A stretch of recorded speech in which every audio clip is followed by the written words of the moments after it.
Radicals. Anytime you see the following symbol here, people refer to this symbol as the square root button. Right? So we throw that into our calculator and we get the following number, which is exactly a perfect square root number that we're looking for. And so really what it means, if we have something like some kind of value inside this radical symbol, what it really means is we have to find some number, and we'll represent it as x, that can be squared to give me this actual n value, right? So this n value has to be achieved by taking a number and being able to square it. And squaring a number means you're multiplying two numbers together that are exactly the same.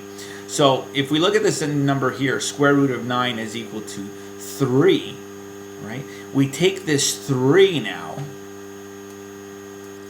and we multiply it by itself, by the same number, right? 3 times 3. It will give me this value that is inside this radical.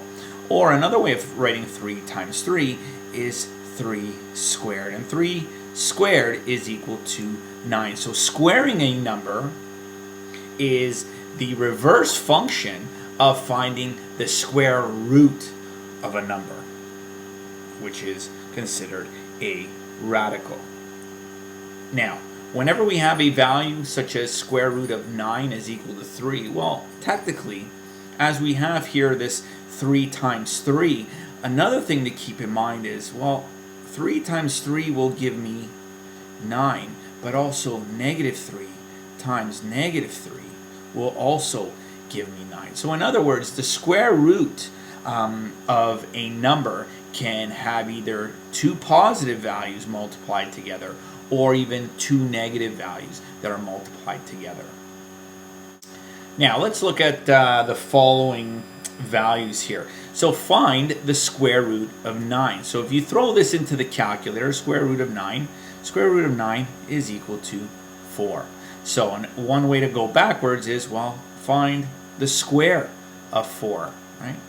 Which is equal to 16. So it'll equal to the value that's within our radical. But now, not all radicals are easy to find the square root of, right? Some, well, we need a calculator like this one, 2.25. Throw that into the calculator, and you will get a value of 1.5. So if you take this value, how do you check? Well, take the value that you get multiplied by itself, multiplied by the same number, or just find the square of that number, and it will give you the value that is inside that radical. Let's find the square root of 33. And if you look at all the numbers, right, if we do numbers like 2 squared, 3 squared, 4 squared, 5 squared, even 6 squared, right, this will give us 36, 25, right? So all these numbers, these are perfect square roots, right? These will give us perfect square root numbers when we actually find them. And so if we have a number like 33, 33 lies here in between this. So to find this, we can always estimate, right? But our best bet is to throw this into a calculator. If we throw this into a calculator, the value that we would get is 5.744566. So that's what the answer would get if we threw that into our calculator. So of course, we wouldn't want all those digits. So let's say we were going to round this to 3 decimal places. So we're going to take those 3 decimal places. And this value here is just pretty much anything, right? Your teacher might ask you to find this to 2 decimal places or to 1 decimal place. So what if I asked you to round this to 3 decimal places? We take the 3 decimal places, we look at the value immediately following it, and our answer would be equal to 5.744566. 5, right? This 4 would get bumped up to 5 because the number following it is a 5. Now, another thing to keep in mind is it's not really equal to this value. It's actually approximately equal to, or sometimes we might use a dot above our value to actually represent that our answer is not an exact value, it is an approximate. So here's another one that we're going to get an approximate. So if we put the square root of 147, we're going to get 12.12435.6.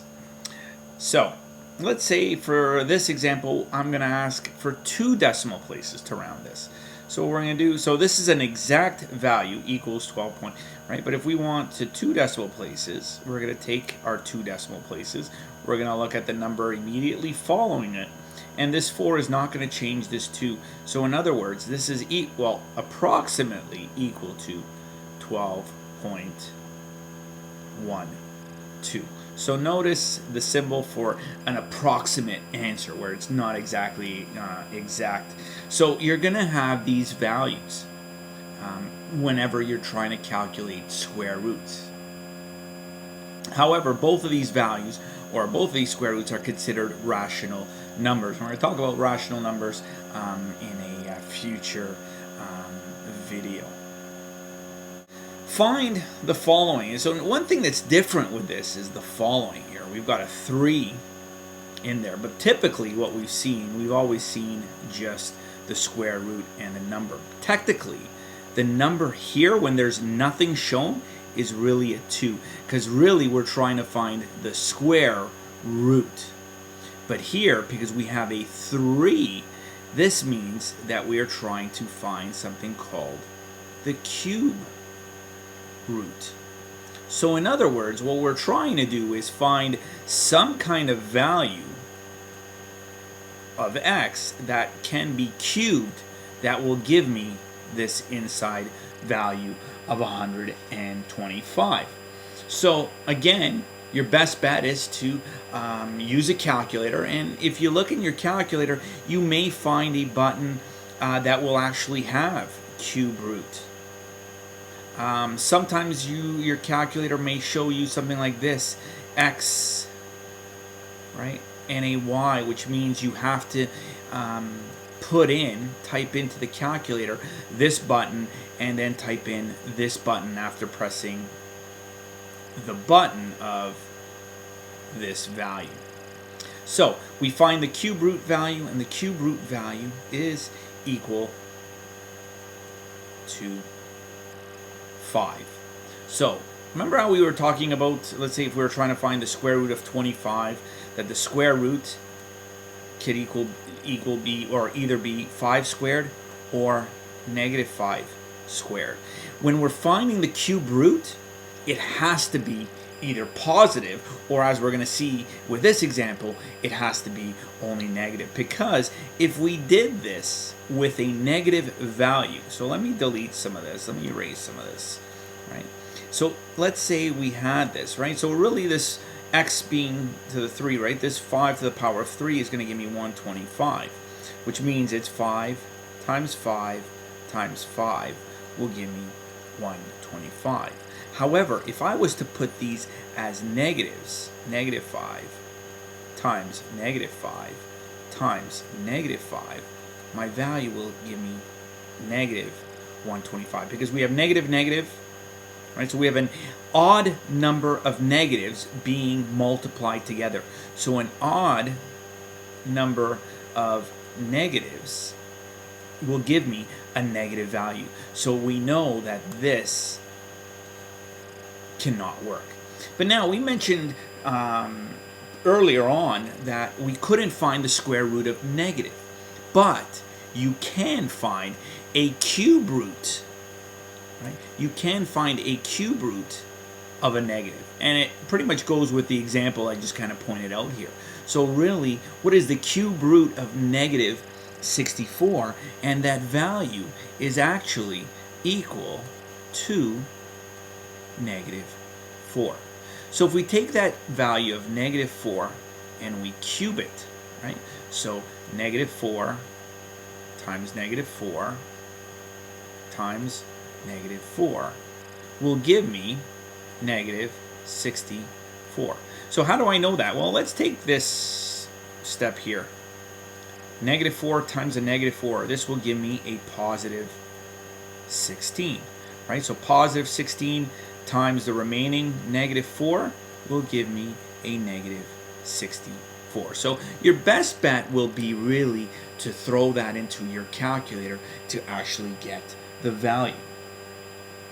So now, other things that we could do, we could end up having things like, let me use a different color, we could end up finding the fourth root, right? So we might have a 4 outside of a square root button, right?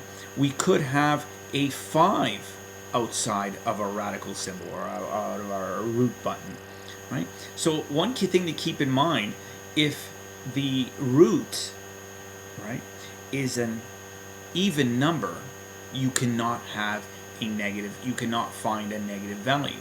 If your root is an odd number, like a 3, like a 5, you actually can have a negative value in your radical.